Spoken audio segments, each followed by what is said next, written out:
Hi everyone, welcome to my tiny studio. I am Nail and you are inside Simply Nail's tiny studio. I hope that you are having a wonderful day, and I hope that your week has ended on a positive note. If not, let this be the exclamation point of your week. How are you? I'm doing pretty good. I'm just hanging out in the tiny studio doing what I do. If this is your first time hanging out with me in my tiny studio, as I said before, my name is Nail and I am a fiber artist and a jewelry designer. In my tiny studio, I will be speaking on or talking about those two things, being a fiber artist and a jewelry designer.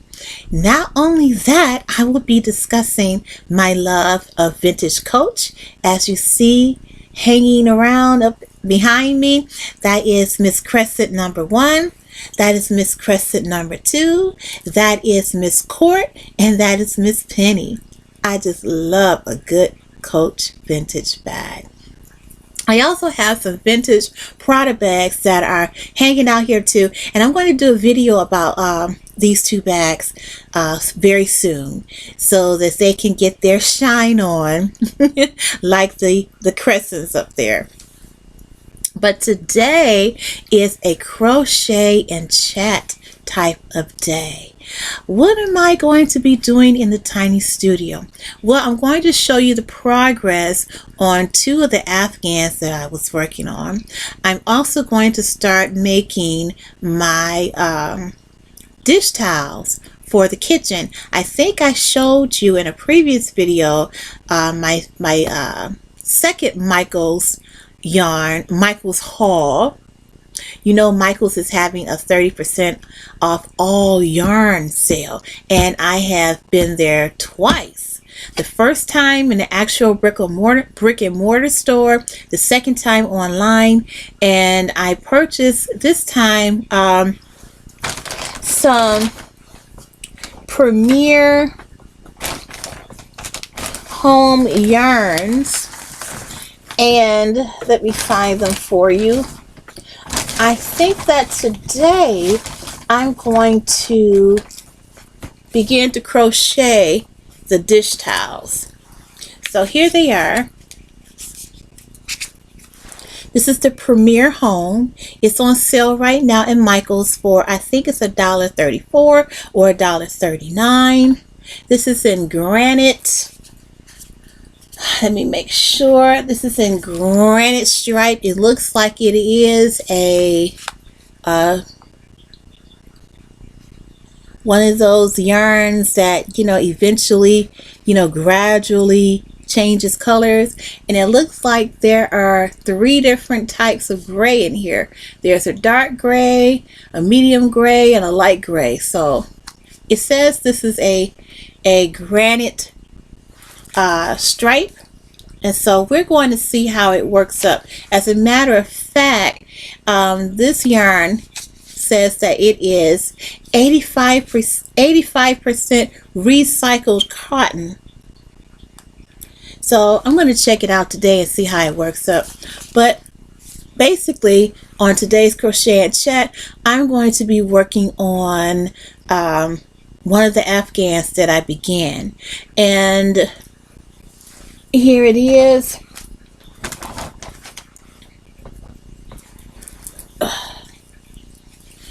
You probably saw me working on this in one of my earlier videos. And here she is. She is a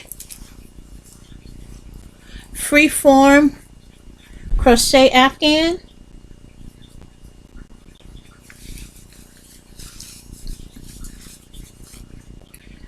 And I'm working on it. I've been working on it. And let's see, I'm going to work on her today for Crochet and Chat. And the other afghan that I was working on for Crochet and Chat is this Freeform Crochet blanket. And this is her. And so with this Freeform blanket, excuse me, I have different different weights in this particular afghan. So there are light weights in this afghan, and there are medium weight yarns in this afghan. But this is her, and I will be working on her on the next crochet and chat. So today I'm going to go ahead and work on the afghan that I just showed you, and it's a freeform. The two afghans that I'm working on are freeform afghans, so a freeform crochet. And if you do not know what freeform crochet is when you're just being the artist or designer that you are, and you are crocheting and doing whatever it is that you want to do in your project. So for my freeform crochet, I have about five different stitches or crochet stitches in this one afghan so far. So what do I have in here? Well, I believe I have in this afghan now that I'm creating, it has single crochet, double crochet, half double crochet, granny cluster, the zigzag stitches in here, and the puff stitches in here as well, if you can see that, or I should say puff stitch or the bobble stitch, whatever you want to call it. It's in this afghan. And right now I'm currently working on the treble stitch, and I'm going to be doing maybe an additional row of the treble stitch in this afghan, and that's what I will be working on today during crochet and chat. So let me find my crochet hook, and for this I am using a 4.5 millimeter crochet hook, and this is a clover crochet hook, one of my favorites. And let me see, if you do not know what a treble crochet is, or I should say a triple crochet, what you're going to do is, for double crochet is yarning over twice, for treble crochet is lining over 3 times, and then you go into your stitch, pull your yarn up, you're going to yarn over, yarn through 2, yarn through 2 more. Don't you hate that? The one thing that I dislike the most is when my yarn unravels, or when I'm losing stitches. That just burns me up. Okay, so here I go. Here is the stitch again. Double crochet is 2 yarns on your hook. Go through your stitch, pull your yarn up till you have 3 on your hook, yarn over, pull through 2, yarn over again. Lord, make it stop. Make it stop. And you know what? I also think sometimes that is my hook, because sometimes my hook, I think I went through this before. I talked about this before, but I don't have a 4.5 millimeter furls hook or a boy hook, so I just have to make do with this. Okay, now back to what I was saying. For double crochet, you're going to have 2 hooks on your chain. You're going to go through your stitch, pull one stitch up, pull one yarn up on your hook, yarn over, pull through 2, yarn over, pull through 2, and then you have your double crochet. Now for the treble crochet, your treble crochet is, let me put the camera down here for you so you can see.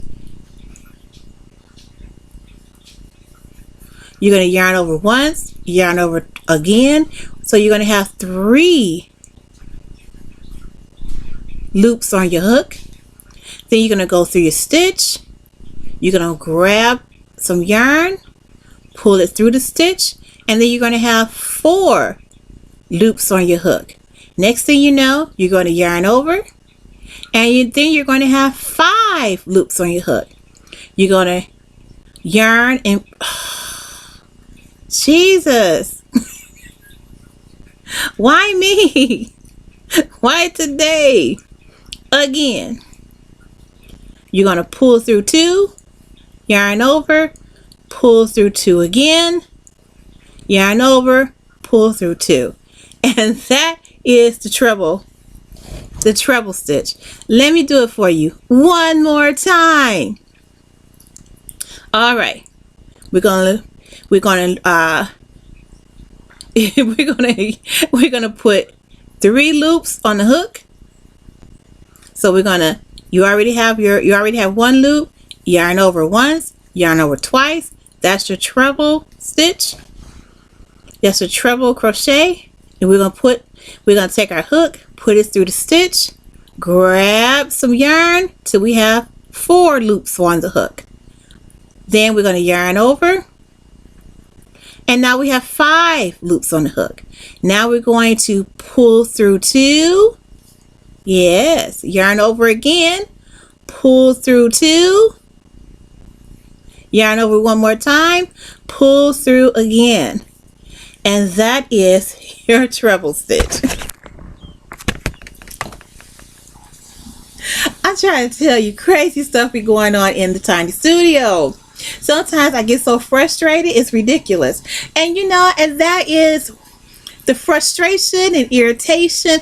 All of those things are what crocheters go through, and we go through them in silence by ourselves, and no one really talks about that.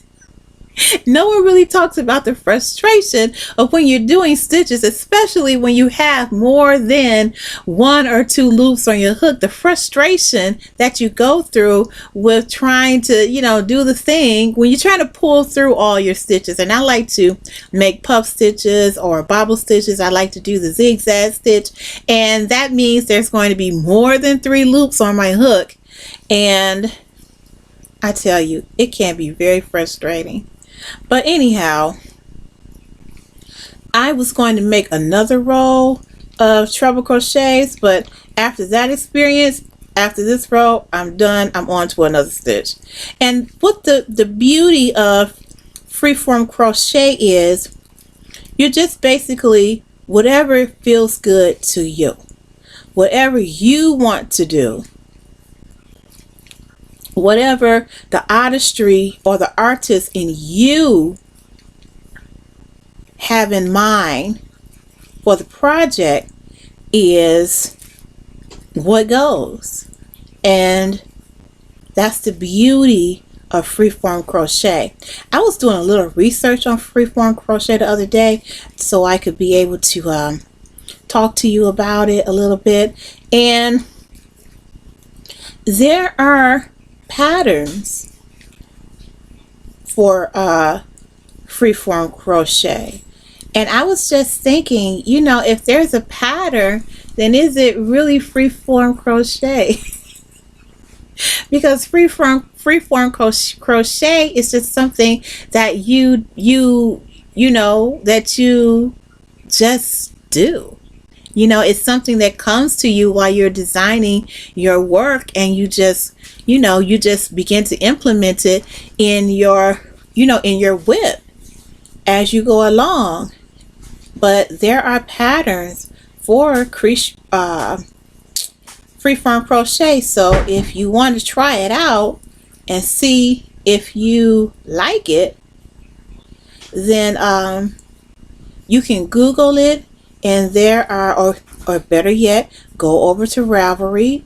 And when you go over to Ravelry, look up Freeform Crochet and see if there are any patterns that implement the Freeform Crochet style. But all it is just doing whatever comes to you, crocheting however the fabric wants you to crochet, and just being free with it. I don't think that you need a pattern for it, but you know, some people, I guess if you want to experiment with it, you'll do it in that manner, but I just roll with it. And it's so interesting, something that I do that's very interesting, that when I crochet, I just do whatever I feel like doing. I just roll with it. I'm not really, you know, trying to learn anything. You know, I'm not trying to get technical with my work. I'm just trying to enjoy my work and allow the passion for crochet to come through. I'm just allowing the designer in me do what I do best, and that's design. And you know, sometimes when the need to design hit, you just roll with it, right? That's what I do. So anyhow, I'm going to do a row of, so this has been 2 rows of treble crochet. So now I'm going to do another row. Well, I'm going to do a row of single crochet, and then possibly my next row will be the star stitch or the moss stitch. It depends. I don't know yet.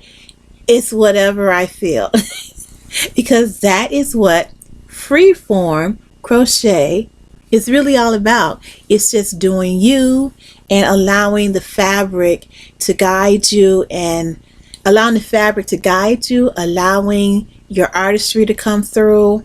And that's how you take your work to a different level, to another level, is by allowing your artistry to shine. And there's nothing wrong with using a pattern. There's nothing wrong with doing, you know, patterns are fine. I have written a few patterns, but sometimes you want to experience that freedom. And you know, I talk a lot about that, about freedom. In my my dreadlock videos, I talk about being able to allow your hair to do what it does and be free and be rebellious and break out of the mold. That's kind of how I am with crocheting as well. I just, you know, I want to break out of the mold and have fun. You know, I mean, life is too short to always be coloring, you know, coloring in the lines. You know, why don't we just let go and just, you know, do what you do. That's how I feel. So what are you working on today?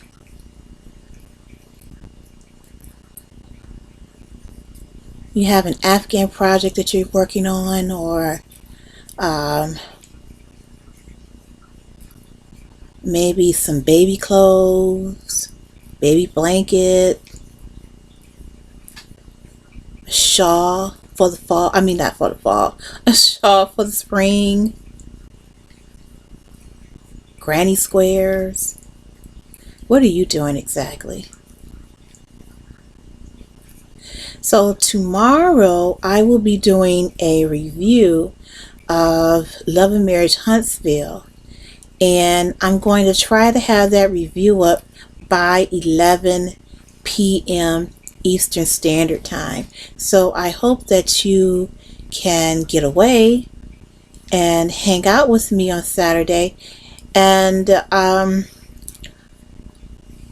what would be really fun is if you catch up on the episode yourself, so that when I start yakking, then you can chime in and engage with me in the comment section below. Love and Marriage Huntsville comes on Saturdays on OWN at 8 p.m. So I will have a video reviewing this particular episode, which would be, I want to say, episode 4. I will have a review of that episode up on YouTube on my channel by 11 p.m. Saturday. I'm looking forward to it. How about you? So this week has been really interesting, you know? It's been a really interesting week, and what set it off was the homie wheel. The homie wheel is what set this week off. And not in a good way. I mean, with him,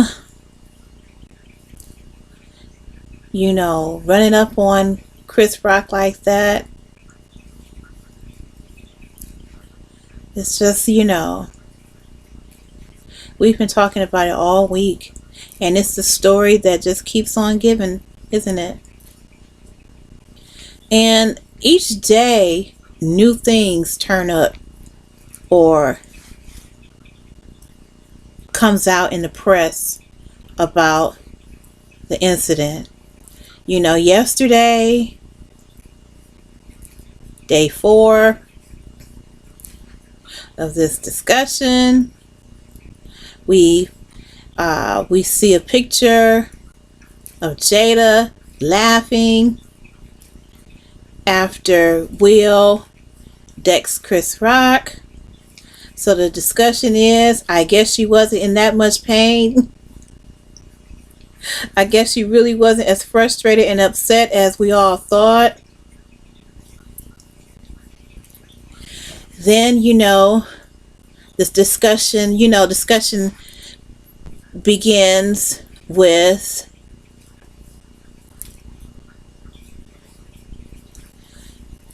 why was she smiling? Why was she laughing? Why did she think it was funny for her husband to deck Chris Rock in the face? What was that all about? I don't know. I've had my opinions on this situation since it happened, and my feeling is that sometimes people do dumb things. Sometimes people snap and don't think about what they're doing and just act on impulse. Will came from a situation where he was bullied as a kid. Chris came from a background where he was bullied as a kid. And then in that moment, you have the bullied kid who then becomes the bully. Now, do I think that Chris Rock should have made that joke about Jada's hair or lack thereof? No. All he had to say was that she looked beautiful. that perhaps she looks like an African queen. Or maybe she looked like Academy Award winner Cicely Tyson. We just lost her last year. You know, when you comment on black women's hair, especially when black men do it,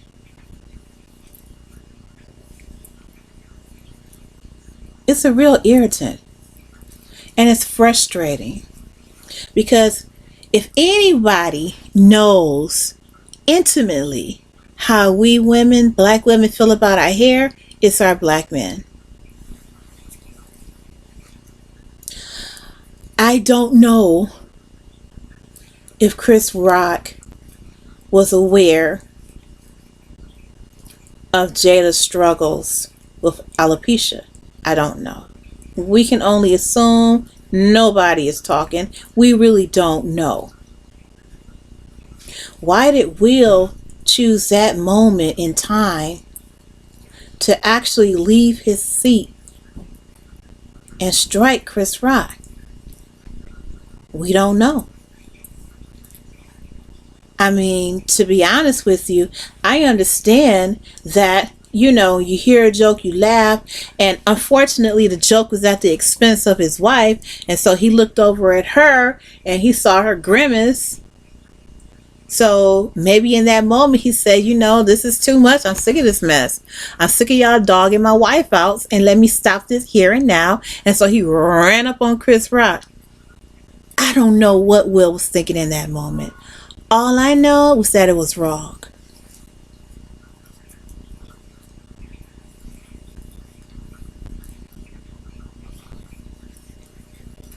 If he was in the act of standing up for and protecting his wife, I get it.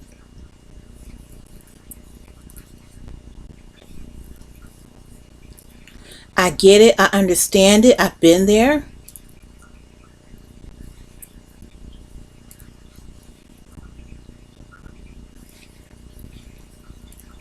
But that type of discussion should have happened at the after party. Or it should have happened backstage. It should have been the stuff that legendary gossip is made out of. We should be debating on whether or not that happened or not. We should be saying, that's a lie, that didn't happen. That's just a rumor. That's what we should be doing. We shouldn't be making memes out of Chris Rock getting decked in front of the country and the whole world.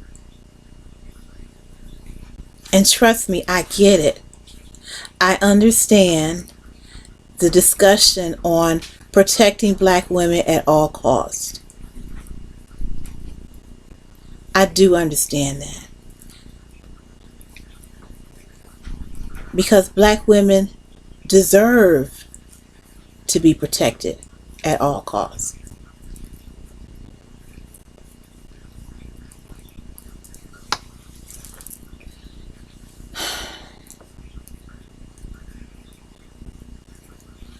But it just wasn't a good look. And no, I'm not saying it wasn't a good look because, you know, like I've seen so many comments on other websites and discussion groups about, you know, what happened. Oh, there's black people acting a fool on white people's streets.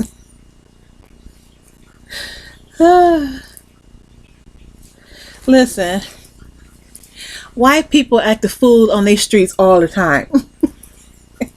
All the time. Can you say January 6th?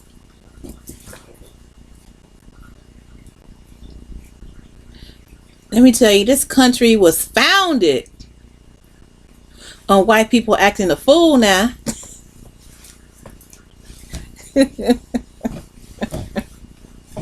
White people pull up on you in some sheets and a rope in a hot second, man. Come on now. And then you hear people say, well, this is what white people think about us. They think that we're animals. That we're savages. So when Will did what he did, it set us back. Listen, let me tell you something about white people, okay?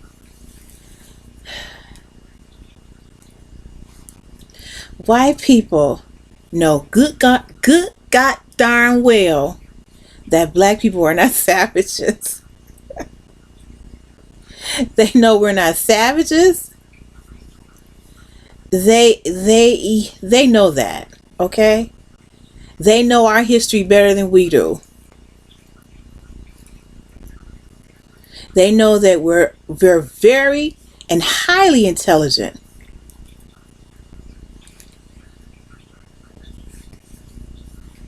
We have started whole civilizations. This country wouldn't be exactly where it's at without black people. I mean, come on now. We've invented so much stuff. What would you do without us? So no. White people know that we're not savages. They know we're not animals. They know that we're the originators. We're the original peoples. They know that as well. Now, they will come out and perpetuate that myth of us being animals and savages and stuff like that. But they perpetuate that myth not among themselves for their own benefit. They perpetuate that myth to us. They say that to us to knock us off our squares because we don't know any better. We don't know who we are. We don't know where we came from. So, of course,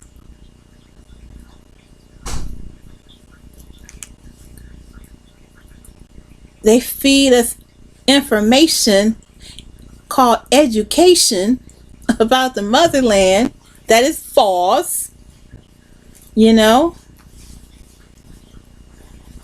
Got us in the jungles looking crazy in cartoons with big lips and big feet, and we running around with clubs, you know. And they do that for a reason. It's a reason, a methodology behind that. So white people already know who we are. It's just the fact that we don't know. We don't have a clue as to who we are. We don't have a clue who we are. We don't have a clue as to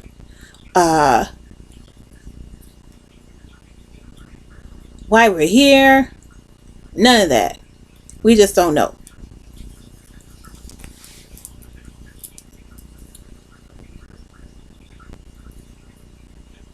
So using that argument to sit back and condemn what Will did, that's an empty and hollow argument. You go nowhere with that. And in this country, guess what? You can present yourself as the most intelligent and most assimilated African American person ever. Be 3 times as intelligent. Have all kinds of alphabets behind your name. Years and years of education. And at the end of the day, someone at the Hermes shop in Paris or New York will decide to follow you around the store.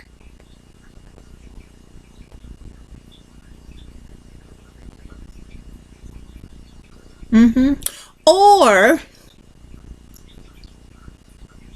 you could decide that you want to buy a house in a really nice neighborhood that befits the fact that you have 5011 alphabets behind your name and the bank account that goes with it. And you can move into that house and into that exclusive gated neighborhood, and guess what? Somebody is going to be watching you and clocking you. You may wake up one morning with a cross on your lawn. You may wake up one day with a dial painted black with big red lips painted all across it, and a note or a noose attached around his neck with a note saying, "Get out of my neighborhood, darky," or the N word.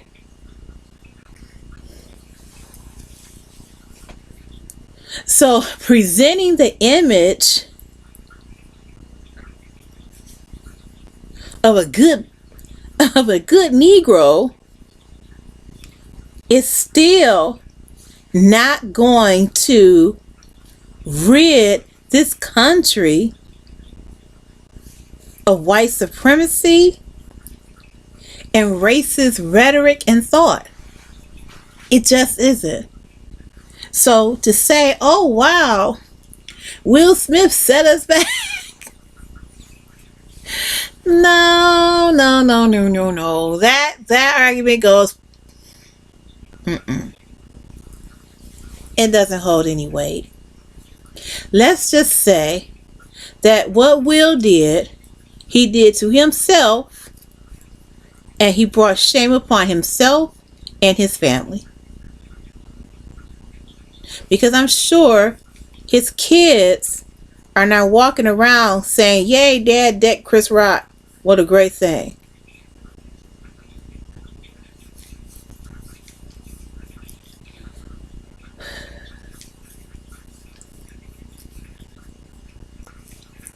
It's sad. Another part of that conversation that I really don't like is I really don't appreciate, and I don't like all of the terrible things that people are saying about Jada Pinkett Smith. And it all goes back to that discussion on their non-traditional marriage, which is basically an open marriage. And at a certain part in their relationship, in their marriage, they separated. They were no longer living together. And in this part of the relationship, both were free to have relationships with other people. Now, we don't know who it is that Will has had a relationship with. We don't know. But we do know that Jada became involved in an entanglement with a young artist. And this young artist one day decided to reveal all about the situation, which sparked a lot of chatter online and prompted a Red Table Talk episode where Jada Pinkett and Will Smith sat down to discuss the situation. Now, after this whole situation broke, people had a whole lot of choice things to say about Jada Pinkett, which happens when you put your public life out for dissection. And that's what happens when you become a public person. People like to talk about your life, especially if you divulge certain information. And if you divulge certain information, then that gives people ammunition to talk about you. And that's what's been happening ever since. There were all kinds of memes and things about them. And of course, you know, what we do is we blame the woman.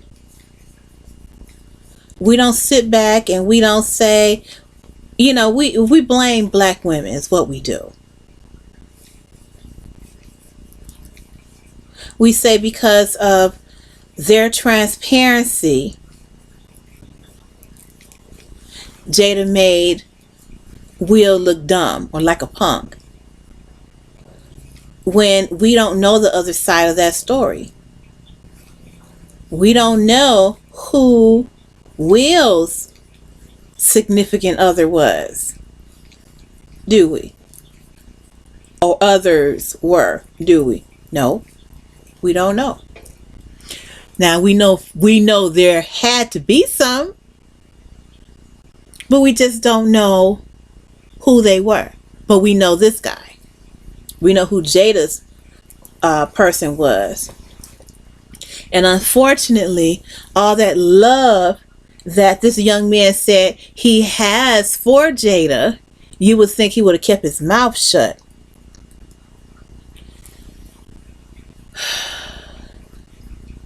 But he didn't. And he's a troubled young man. And, you know, that was Jada's bag for ever becoming involved with him. Because of that whole situation, now we have the slap that was heard around the world.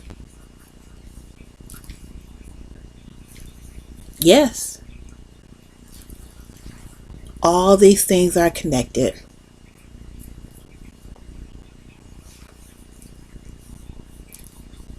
But I would really like to stop talking about that. And I would really like for us to talk about these two young men. Because if you watched Everybody Hates Chris, which is a show that's loosely based on Chris Rock's life as a young person, I mean, Chris was getting bullied and beat up almost every day. So can you imagine the trauma that Chris felt getting hit like that in front of all these millions of people and plus millions around the world? Can you imagine how traumatized he probably felt or feels right now? It probably took him right back to his childhood of being bullied in front of his classmates. And I know how that feels because I was bullied. In elementary school, I was bullied. And that's the part of the story that, you know, no one really wants to get into. That these two young men were bullied boys growing up. So they react to the world in a certain way.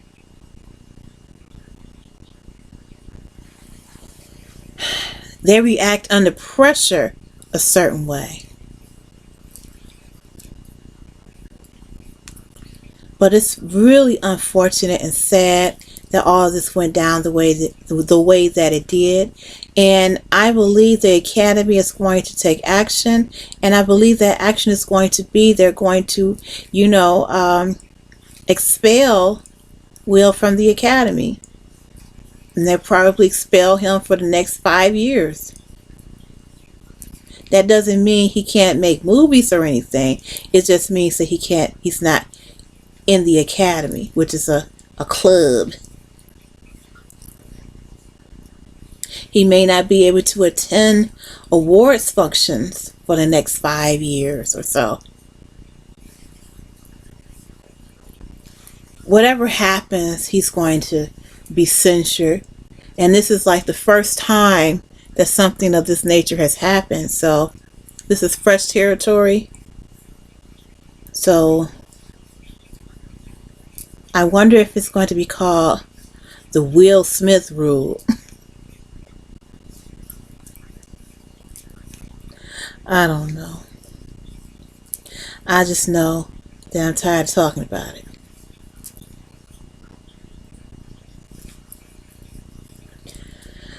I think that Ketanji Brown Jackson will be confirmed today or within the next couple of days. And that's another black woman who was going through it publicly. The things the Congress was talking about, I should say the judiciary, the Senate Judiciary Committee, you know, some of the stuff they threw at her was ridiculous. You know, they're just trying to make their political stances and points and whatever. You know, did we really get to the heart of what she believed? Isn't that what we were supposed to be doing?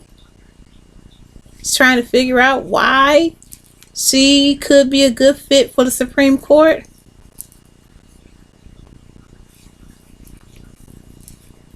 You know, instead they want to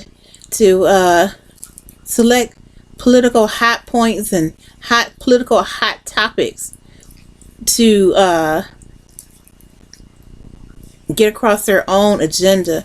And the people that come to mind that was doing this, the people that come to mind are that Ted Cruz guy from Texas, Josh Hawley, John Kennedy from Louisiana, you know, what's her name? Marsha Blackburn. You know, those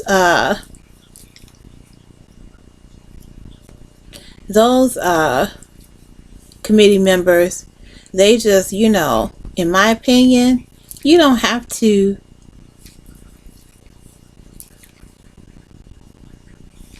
attack and make things up to get your point across. And I really believe that all of that chatter about, you know, what's your religion and how does your religion feel about abortion, none of that has to do with whether or not Ketanji can do the job. That has absolutely nothing to do with anything, because in this country we believe in the separation of church and state. So it doesn't matter what she personally believes. It matters on whether or not she can set those personal beliefs aside and follow the Constitution. That's about it. All that stuff about CRT. What do you think about this book? This book right here that teachers are teaching to elementary school kids about CRT. No one's doing that, Ted Cruz.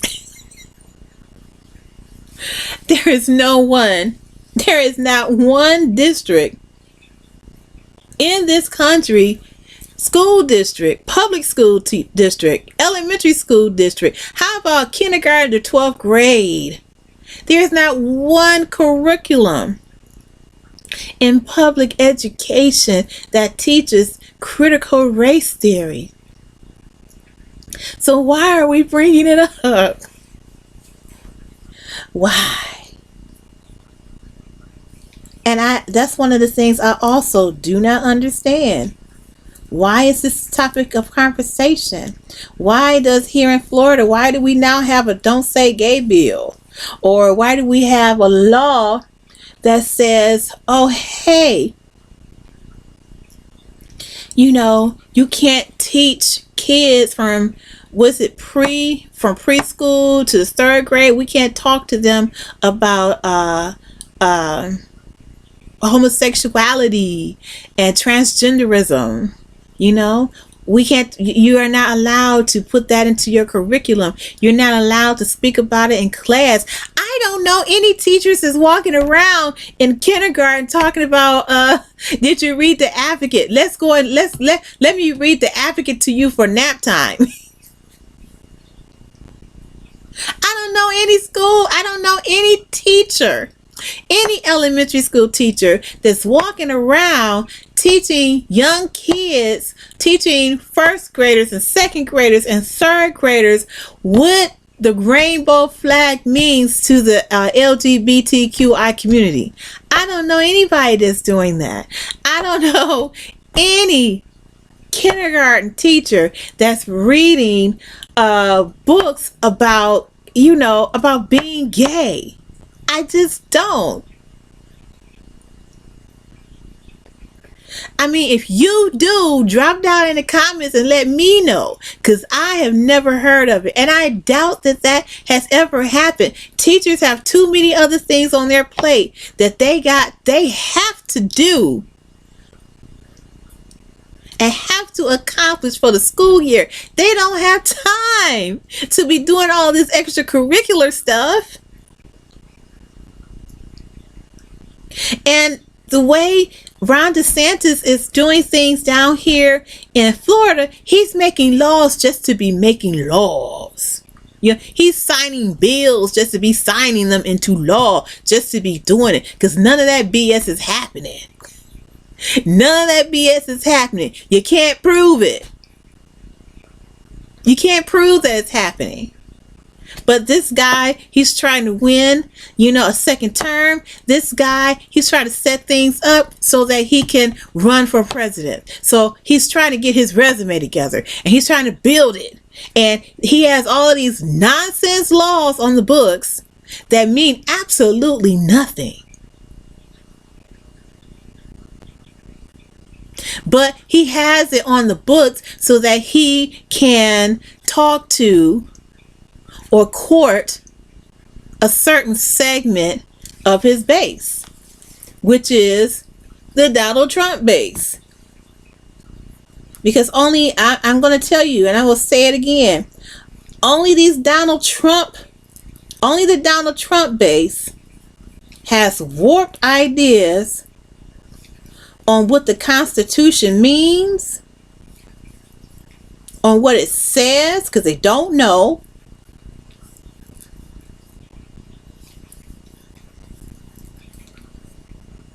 And they live in a fantasy world. I mean, why do we have laws about do not practice, teachers do not teach CRT in the classroom in public schools? Why do we even have laws for that? Why do we have laws restricting that when, in fact, it was never being taught in elementary schools, middle schools, or high schools?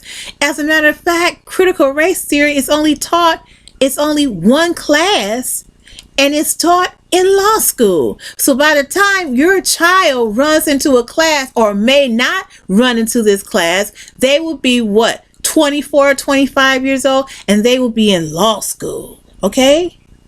Law school. Because the theory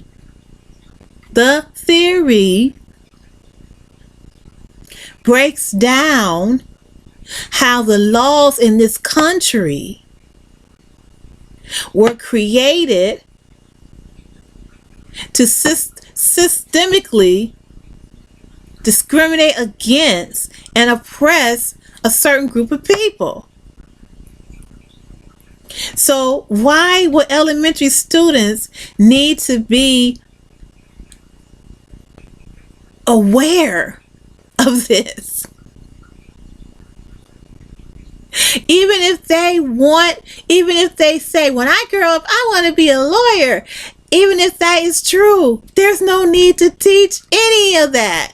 Any law school stuff. Any of that in the classroom. But yet still we have a law against it. Child, it's a waste of paper. A waste of paper. And that's how I feel. Just like all these election integrity laws that are going on across the country. What do we need that for?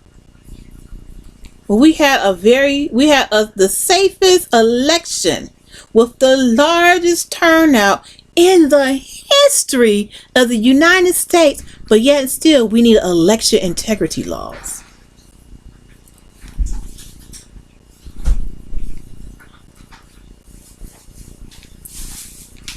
That doesn't make any sense.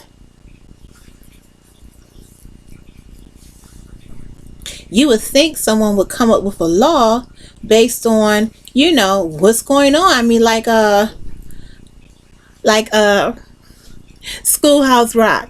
You remember Schoolhouse Rock, and remember how you remember the song, I'm just a bill, I am only a bill, and I'm sitting here on Capitol Hill. You remember they broke down and told us how laws are made. You know, they start off with an issue. And in that scenario on Schoolhouse Rock, the issue was there needed to be stop signs or a traffic signal at all railroad crossings, right? Right, because there had been accidents there. So someone drafted a bill. And so that bill went to the House, it went to the Senate and back to the House, and then it was passed, right? And then the bill went on to the president, and he signed it into law. That's how bills are. That's how all of this is supposed to work. Okay? So that's why I don't understand why DeSantis is coming up with all these laws, all these ideas for laws when we don't have any issues. That doesn't make any sense.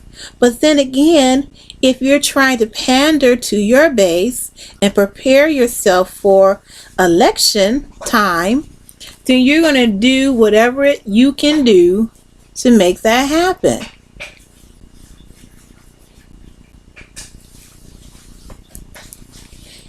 And it's not, and the citizens of Florida,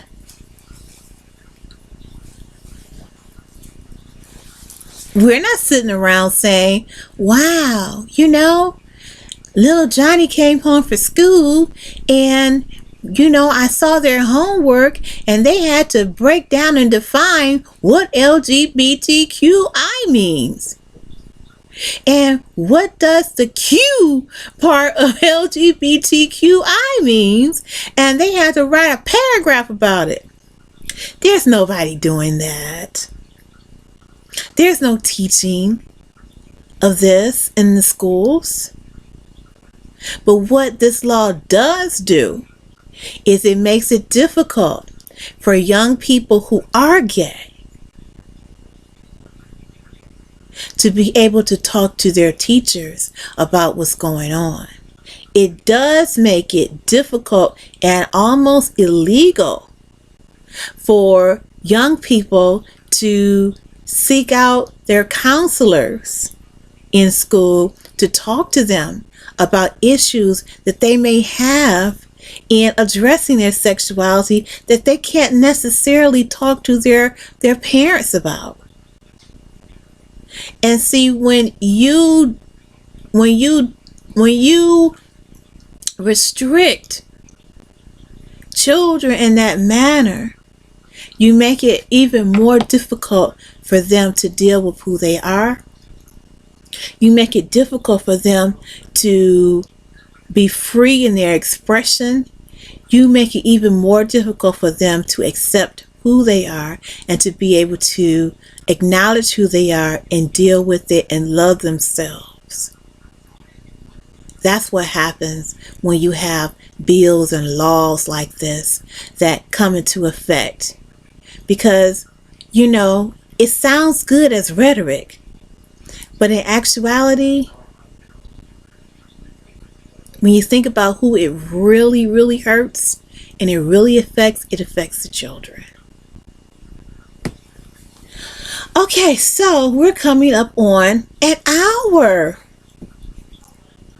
I hope that you were able to get a lot of things accomplished, or, you know, got in a few rows as I did. I got in about 2 rows. I ended my I ended the row where I did my treble crochet, and then I went on to a full row of single crochet, and then I went on to a row of half double crochet. So so you know, that's what, 3 rows so far. Yeah, that's 3 rows in an hour. So that's interesting. That's really cool. See what you can accomplish when you're crocheting and chatting at the same time. Thank you so much for tuning in to this week's edition of Crochet and Chat. So next time we get together, I'm going to talk to you, or I will be crocheting probably another afghan or working on a granny afghan. And hopefully I will have finished making a couple of dishcloths for my kitchen out of this Premier Home recycled cotton yarn. So thank you so much. And if you enjoyed this video, go ahead and like. If you haven't already subscribed, go ahead and subscribe. I appreciate it. Thank you. And I hope that you got a lot accomplished today, and that you didn't stop too much and, you know, throw throw stuff at your TV because of what I'm chatting about. You know, it's okay to disagree with me. Go ahead in the comments, and if you feel like you want to agree or disagree, go right ahead. I'm just happy that you were watching.